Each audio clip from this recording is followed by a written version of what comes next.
समंदर में रूस का बारूदी शक्ति प्रदर्शन। समंदर में रूस की वॉर ड्रिल 5 दिन चली। आर्कटिक, बैरेंट्स, बाल्टिक, कैस्पियन में ड्रिल। ये देखिए आप तस्वीरें। जुलाई स्टॉर्म नाम से वॉर एक्सरसाइज, युद्धपोत, एयरक्राफ्ट, मिसाइल लॉन्चर इसमें शामिल हैं।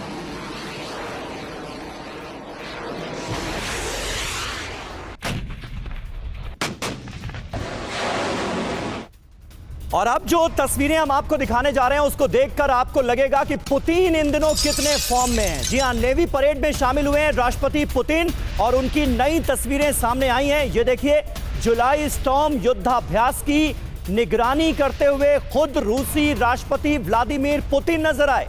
आर्कटिक से प्रशांत तक नेवी की जो तैयारियां चल रही हैं, जिसकी एक झलक हमने आपको दिखाई। पनडुब्बी को किस तरह से डिप्लॉय किया गया है, वो किस तरह से निगरानी कर रही है। नेवी दरअसल इस वक्त रूस की बहुत ज्यादा एक्टिव नजर आ रही है और तैयारियों का जायजा खुद राष्ट्रपति पुतिन ले रहे हैं।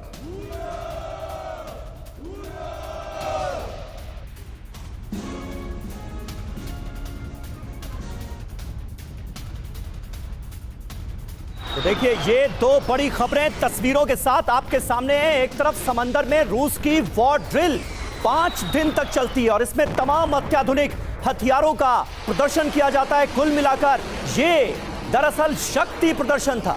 और दूसरी तरफ आप तस्वीरें देखिए, राष्ट्रपति पुतिन किस कदर एक्टिव नजर आ रहे हैं। जुलाई स्टॉर्म युद्धाभ्यास की निगरानी वो खुद करते नजर आए। नेवी की तैयारियों का जायजा उन्होंने खुद लिया। तो आप देखिए, एक तरफ ऐसी पनडुब्बी की तैनाती जिसे राक्षस कहा जा रहा है वेस्टर्न वर्ल्ड की तरफ से, और अब ये जुलाई स्टॉर्म क्या है। देखिए, ऑपरेशन जुलाई स्टॉर्म दावा क्या है। इसके जरिए समंदर से रूस की बहुत बड़े युद्ध की तैयारी है। यूक्रेन और नाटो के खिलाफ जंग का यह प्लान तैयार किया जा रहा है। वॉर ड्रिल में क्या है, युद्धाभ्यास में शामिल क्या है।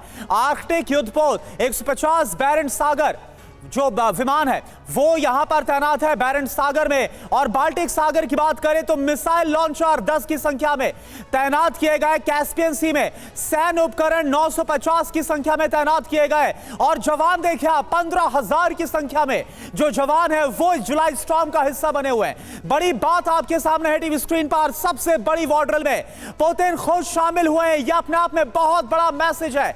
इसके अलावा कमांडर इन चीफ अलेक्जेंडर मोइसेव के नेतृत्व में यह ड्रिल है जिसे अंजाम दिया जा रहा है।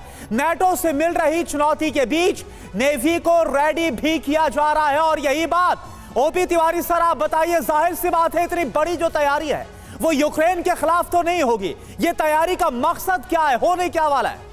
करुणा, देखो, रशिया हमेशा मिलिट्री पावर था, इकोनॉमिक पावर नहीं था। कोल्ड वॉर टाइम में भी रशिया की मिलिट्री पावर इतनी मजबूत थी कि अमेरिका अकेले उसको हैंडल नहीं कर सकता था। ये 60-70s में हमने देखा, कोल्ड वॉर में भी देखा।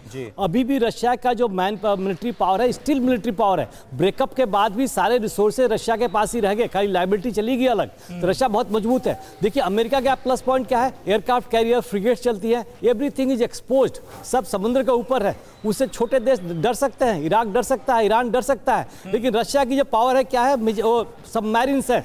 सबमरीन, न्यूक्लियर सबमरीन का फायदा ये होता है कि बहुत, जैसा ये बता रहे थे कि 1-1.5 महीने तक अंदर रह सकती है। अभी जब 71 वॉर की याद करो, जब इनकी फ्लीट आई थी, यूएसए की फ्लीट आई थी, ब्रिटेन की फ्लीट अरेबियन सागर में आई थी, रशिया की पनडुब्बी पहले आके सरफेस कर गई थी कि पनडुब्बी अपना दिखा रहा है कि हम अभी ताकतवर थे, आप लोग कुछ गलती करोगे, नाटो देश कोई करोगे तो ऐसा जवाब मिलेगा, तुम कहीं के नहीं रहोगे। एक बार अमेरिका ने, अगर नाटो ने कुछ किया तो इनके जो फ्रिगेट्स हैं और इनके हैं सारे डिस्ट्रॉय कर सकता है और सक्षम है। ये दिखाने की अत्यंत आवश्यकता कर रहा है। प्लस वो भी दिखाने की कोशिश कर रहा है जो यूक्रेन ने, इन्होंने बॉम्बर बेस पर कब्जा किया, अटैक किया था, कि ये जो ड्रोन से जो है जिसका पेलोड इतना कम होता है कि उससे ज़्यादा डैमेज नहीं हो सकता। तो उसने दिखाया कि हमारे बॉम्ब, जितने बॉम्बर से आप डिस्ट्रॉय नहीं कर पाए हो, एयरबोर्न हो चुके हैं। ये सारे बॉम्बर स्ट्रेंथ रशिया के पास है और पूरे विश्व में तहलका मचा सकता है। नाटो क्या चीज़ है, पर्टिकुलरली बड़ी यूके और फ्रांस तो माइनस यूएसए, नाटो देश तो कुछ कर ही नहीं सकता। कैलिनग्राड हो या कुछ भी हो, रशिया डोमिनेट करेगा अपना एक्सपोर्ट। आप ये कहने की कोशिश कर रहे हैं कि नाटो के इतने देश एक तरफ, रूस एक तरफ, फिर भी भारी पड़ेगा? बिल्कुल सर, बिल्कुल। Financially may not be inspired, but military power तो हमेशा था और हमेशा रहेगा, क्योंकि पुरानी चीजें खराब नहीं होती। हम भी 40 साल पुराने जहाज फ्लाई कर रहे हैं, वो भी चल रहे हैं। 50 साल 40 साल की पनडुब्बियां हैं, उतनी इफेक्टिव हैं, उतनी डिस्ट्रक्शन कर सकती है। ये इतने सालों से जंग लड़ रहा है रूस, उसके बावजूद भी ताकत इतनी है कि नाटो देशों को, यानी नाटो देशों देश एक तरफ और रूस एक तरफ, फिर भी पानी पिला सकता है रूस। ये तिवारी जी आपने बड़ी बात बताई।